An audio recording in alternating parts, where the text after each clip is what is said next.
Ang bisyo hasibo wati witi lama bai inya fano hok chiba chai rizak rangni diramong kotro kalaika joto lokro obahina kosaka montriokra inya fano nukung kung ba chichar chai dogra chatisini nok ditolabo thangka eba nok hamyangka obahikino langmabo arika borok khorok tham chichar Traksalo Robindranath Chaturmasik bono salsang tripura hangkorte obai mishoni kathalajak wajino bisingtei tei lomphuro diramong kotro kalaina lokrokno manikhnei yafarjaka tei manikhnei yafatani okong nosaka montriokra tei loma Rabo joto lokro birmano trajer de samo bosawo joba sukhaga bai borno bokha yapraka montriokra sale manikni ma pandaw montriokno karibo manjaka salchang hangkuni hangkorfa Dr. Bishal Kumar Sodor Bokhastefa Maniklal Das Khobe kubuni adonro pandaw kongdarka salchang hangkuni hangkorfa Dr. Bishal Kumar bo Tiloma jorabo jerong birmano krajak boroni samo lokrok thakle bosama bai borno bokha yapraka hangkorfa bosaka hodani obono phan tamuni hinba jefro hodani borok jengjalo birmano krajtongke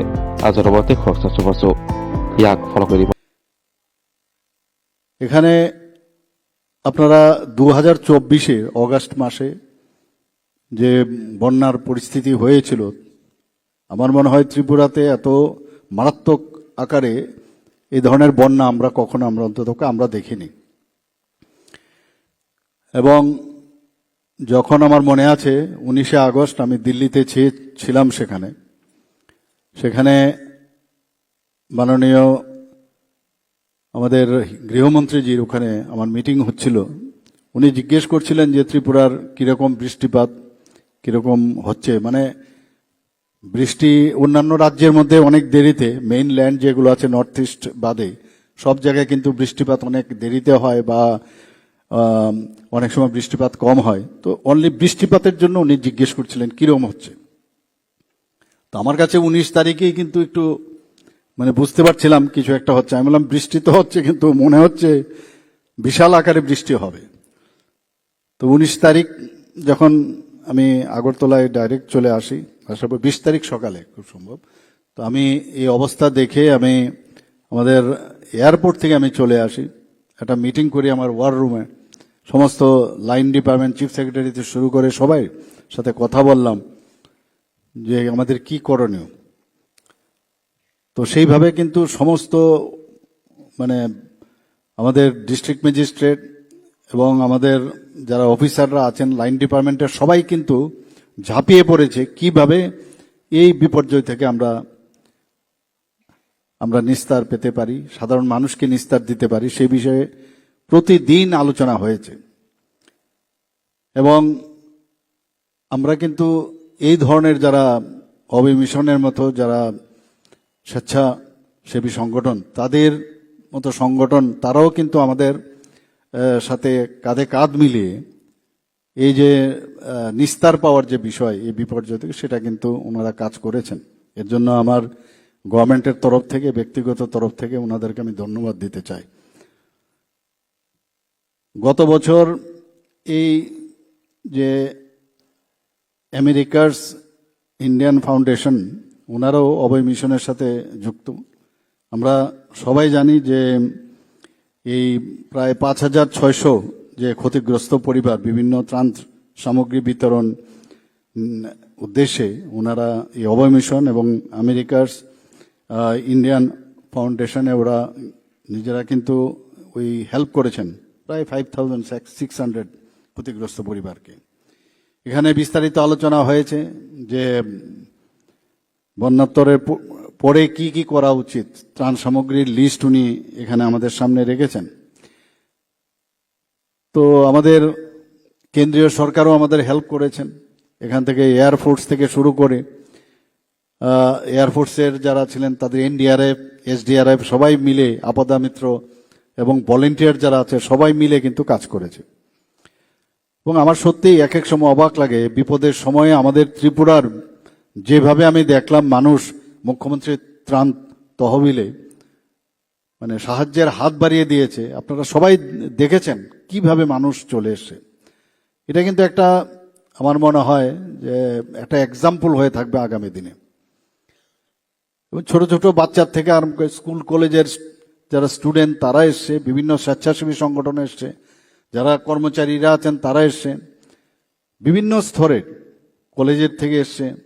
বিভিন্ন যে club তারাও এগিয়ে এসছে business community, সমস্ত স্তরের লোক কিন্তু যারা পেনশনার তাদেরকেও আমি দেখেছি হাত বাড়িয়ে দিয়েছেন। ত্রিপুরাতে আমরা জানি প্রায় 12টার মতো নদী আছে, এর মধ্যে এইবারের বন্যায় 11টা, একটা বাদ দিয়ে জুড়ি নদী যদি বাদ দেওয়া যায়, প্রায় বাকি 11টি নদী কিন্তু বিপদসীমার উপরে অতিক্রম করেছে। এবং তার মধ্যে প্রায় 6টি সর্বোচ্চ বন্যায় যে জলস্তরের যে রেকর্ড আমাদের ত্রিপুরাতে এখন পর্যন্ত হয়েছে, তার মধ্যে সবচেয়ে বেশি এটা ওই 6টা নদীর মধ্যে বেশি যে জলস্তর অনেক উপরে গেছে। তো সেখানে আমরা যদি দেখি, আপনারা সবাই জানেন অলরেডি যে আমাদের যে district, west district, Sepahijala district, Gomati জেলা এবং আমাদের সাউথ ডিস্ট্রিক্ট, এই খোয়াই জেলাও এফেক্টেড হয়েছে। অন্যান্য সব জায়গায় মোটামুটি 8টা জেলাতেই হয়েছে, কিন্তু এই বাকি যে জেলাগুলো আছে, গোমতী জেলা এবং সাউথ ডিস্ট্রিক্ট, সিপাহীজলা, 3টার মধ্যে সবচেয়ে বেশি কিন্তু ক্ষতিগ্রস্ত হয়েছে। আমাদের প্রায় এতে করে বন্যায় প্রায় 17 লক্ষ লোকের যে ক্ষতিগ্রস্ত হয়েছিল। এবং আমরা সবাই মিলে এই 4 লাখ যে মানুষ, তাদের নিরাপদ স্থানে আমরা এবং ত্রাণ শিবিরে আমরা সরিয়ে নিতে পেরেছি। এবং প্রায় 889টি ত্রাণ শিবির আমরা খুলেছিলাম, তাতে করে প্রায় 2 লাখের মতো মানুষকে সেখানে আশ্রয় দেওয়ার সুযোগ আমরা করে দিলাম। কিন্তু অত্যন্ত দুঃখের সাথে বলতে হয়, এত কিছু ব্যবস্থা করার পরেও এরকম বৃষ্টিপাত তো আমরা কখনো দেখিনি। সেই জায়গায় প্রায় 38 জন মানুষ আমরা ওনাদেরকে আমরা হারিয়েছি।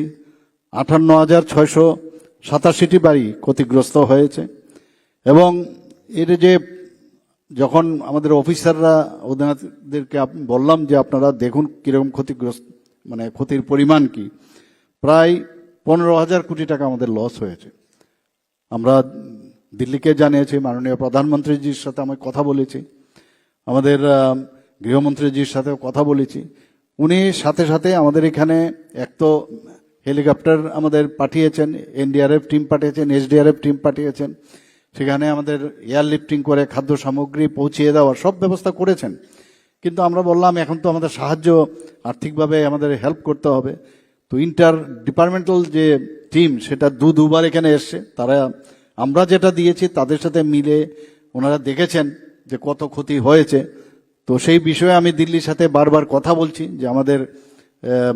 সেইভাবে আমাদের হেল্প করতে হবে। দিল্লি আমাদের আশ্বস্ত করেছে নিশ্চয়ই আমরা করব, কিছু প্রসিডিউর আছে, প্রসিডিউরের পরে সেটা আমাদের দেবেন। কিন্তু আমরা বসে থাকলে চলবে না। মুখ্যমন্ত্রীর ত্রাণ তহবিল থেকে আমি আমাদের যে ডিজাস্টার যে ডিপার্টমেন্ট যিনি দেখছেন, ওই ডিপার্টমেন্টকে আমি দিয়েছি। তাছাড়া আমাদের যে বাজেটের থেকে, আমাদের নিজের বাজেট থেকে আমরা প্রায় 563 কোটি টাকা আমরা এই বিপর্যয় যাতে মোকাবেলা করা যায় তার জন্য আমরা দিয়েছি। বিভিন্ন ডিপার্টমেন্ট ওয়াইজ আমরা বিধানসভার মধ্যে আমরা বলেছি কোন কোন ডিপার্টমেন্ট আমরা কত টাকা দিয়েছি। তো সেইগুলো কিন্তু আমরা করতে পেরেছি এবং আমরা কিন্তু এই দুর্যোগপূর্ণ পরিবেশটাকে আমরা ওভারকাম করতে পেরেছি। এটা তো গেল প্রাকৃতিক দুর্যোগ। তাছাড়াও কিন্তু দেখুন, দুর্যোগের তো অনেক রকম হয়। আপনারা নিশ্চয়ই আমাদের সরকার যখনই আমরা 3-4 দিনের মধ্যে আমরা এই যে প্রাকৃতিক যে দুর্যোগ হয়েছে সেটা কিন্তু আমরা আমাদের স্থিতিশীল টু সাম এক্সটেন্ট আমরা করতে পেরেছি। তারপরও আপনারা দেখুন, যখন মণিপুরের এক্সট্রিম যখন কন্ডিশন আপনাদের মনে আছে, এটাও কিন্তু একটা দুর্যোগের মতোই বলা যায়। যে আমাদের স্টুডেন্টরা, আমাদের ছেলে মেয়েরা প্রায় 250 মতো স্টুডেন্ট ওরা আটকে পড়েছিল। তাদের গার্জিয়ানরা আমাদের কাছে এসেছিল, আমার কাছে এসছে, বলে আমাদের ছেলে মেয়েদের বাঁচান, কারণ ওখানে না আছে খাওয়া দাওয়ার অবস্থা, সাংঘাতিক অবস্থা, আপনারা সবাই জানেন। সেই জায়গায় আমি এই ডাবল ইঞ্জিন সরকারের কত সুবিধে দেখুন। আমি যখন এভিয়েশন মিনিস্টারের সাথে কথা বললাম, উনি সাথে সাথে রাত্রি 12টার সময় ফ্লাইট দিয়েছেন এবং সেই